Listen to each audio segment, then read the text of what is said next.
Política, desde o início, está entrelaçada, né, na história das escolas de samba. Até existem episódios interessantes. O Partido Comunista, nos anos 30, anos 40, teve uma influência muito grande na formação das escolas de samba, apoiou muito as escolas de samba. Nós temos aí o Império Serrano, que é uma escola que está completando 70 anos, esse patrimônio da cultura brasileira. Infelizmente hoje está no grupo de acesso. O Império Serrano é uma escola que foi fundada pelo pessoal da Estiva, aqui do lado, aqui no Cais do Porto, pessoal do sindicato, da resistência. É uma escola democrática, sindicalizada desde o seu início. Então, desde o início do carnaval, as escolas de samba, e é aquela história que a gente sempre fala, populações marginalizadas procurando serem reconhecidas, né? É o negro que era perseguido, que era preso apenas por portar um violão e que ele precisava ser reconhecido, ser tratado como um cidadão. Então as escolas de samba são oficializadas, né, como eu falei, pelo prefeito Pedro Ernesto, e eles fazem, o samba acaba meio que fazendo uma aliança, né? Começa a ir pelas frestas atrás de uma estabilidade e sendo de uma certa forma adesista. As escolas de samba têm uma característica adesista. Então, como eu dizia anteriormente, no momento em que o partidão, né, do Luiz Carlos Prestes ganha pujança, que o próprio Prestes se elege senador, que o partido forma uma bancada, que o Jorge Amado é deputado e tal, as escolas de samba participam de concursos organizados pelo antigo partidão. Inclusive há um desfile que foi feito em homenagem ao Prestes, todas as escolas homenagearam o Prestes. Mas depois a coisa virou, e aí as escolas se adequam, né, a um status quo. Lembrando que antes desse período teve a fase de exaltação a Getúlio Vargas, na época do Estado Novo. Então as escolas de samba, elas têm um caráter adesista, né? A Beija-Flor de Nilópolis, por exemplo, ela ficou muito estigmatizada por conta dos enredos que ela fez na época da ditadura, no auge do milagre econômico da ditadura militar, né? Então ela falava em defesa da construção da Transamazônica, né? É estrada cortando a mata em pleno sertão, é petróleo jorrando com abundância do chão.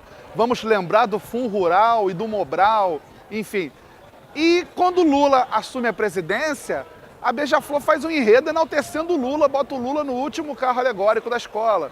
Então, as escolas de samba hoje vivem meio que ao sabor dos ventos, né? E muita gente hoje fala, poxa, as escolas de samba não fazem mais temas políticos. Nós tivemos um auge ali dos temas políticos nos anos 80, puxado pela Caprichosos de Pilares, pela São Clemente, justamente nessa coisa de navegar no sabor das ondas. Quando o país está passando por um processo de redemocratização, né? 84, a Caprichosos de Pilares leva um balão para a avenida, ele solta um balão com uma faixa escrito direta já. E também no momento em que o governador do Rio de Janeiro é Leonel Brizola, né? Então as coisas se casam.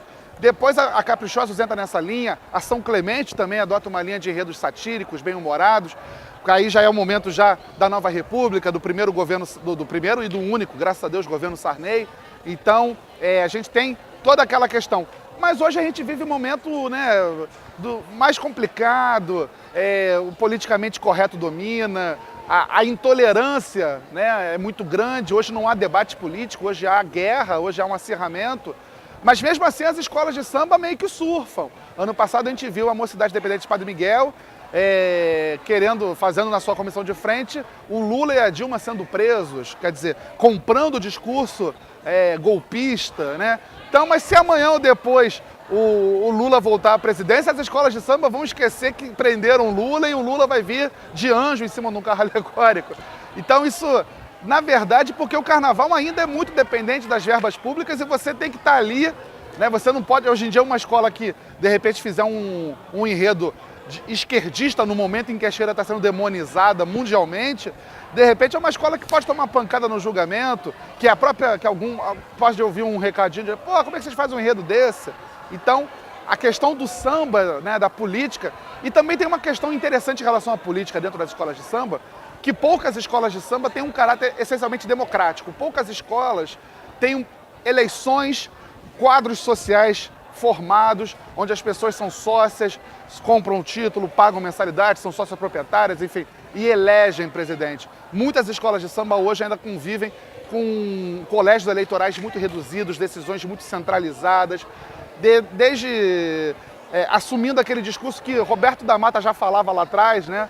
Em Carnavais Malandros e Heróis, do você sabe com quem você está falando, do discurso de que vem de cima para baixo, manda quem pode, obedece quem tem juízo. Infelizmente isso ainda acontece muito dentro do mundo do carnaval.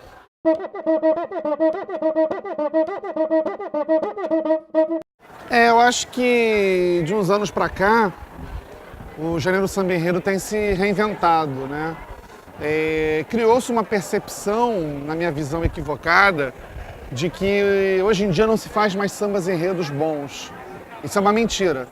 Baseada num aspecto fundamental que os sambas enredo hoje estão fora da mídia. As pessoas só falam do que elas ouvem, do que elas consomem.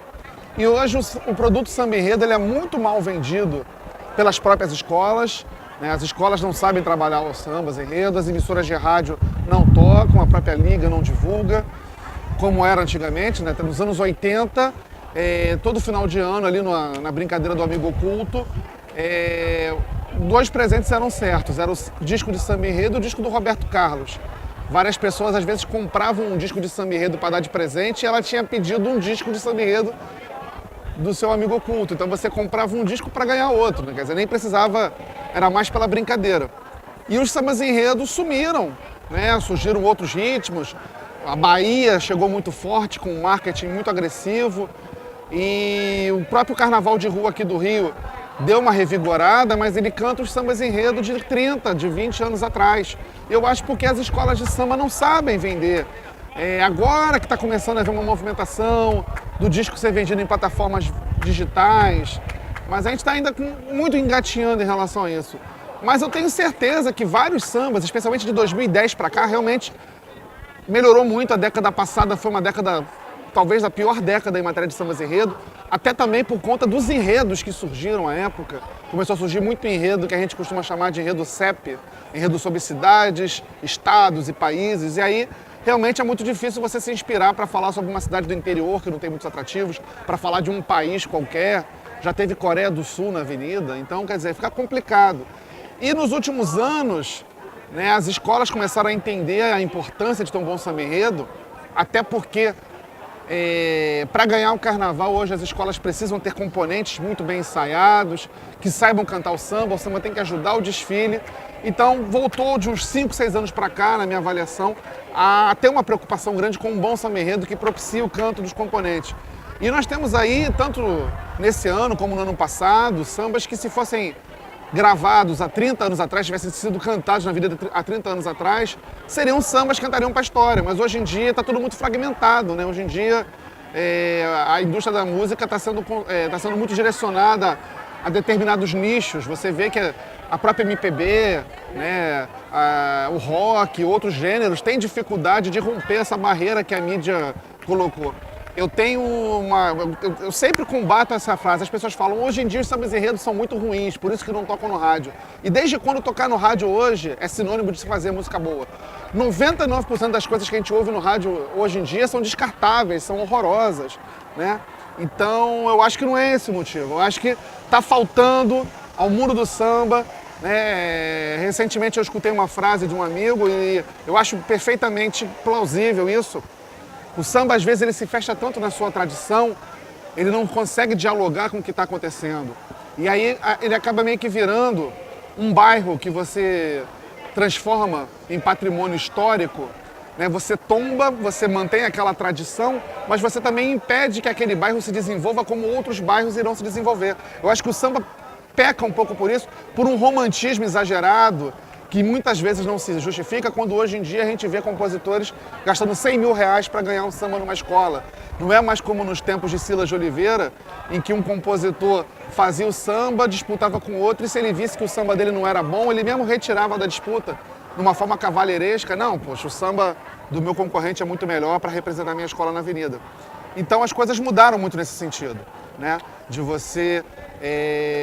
tudo virou uma indústria. A disputa de samba, ela é uma coisa industrializada, ela é uma coisa que é movida pelo dinheiro, mas as escolas de samba ainda não sabem vender o produto samba enredo, né? Eu tenho uma rádio chamada Rádio Arquibancada, uma rádio que traz as transmissões dos desfiles, das disputas de samba nas escolas. E a gente nota que ainda há um público muito interessado em samba enredo. As pessoas ficam felizes em saber que existe um local na internet que você pode ouvir samba enredo. E eu acho que está faltando essa sensibilidade.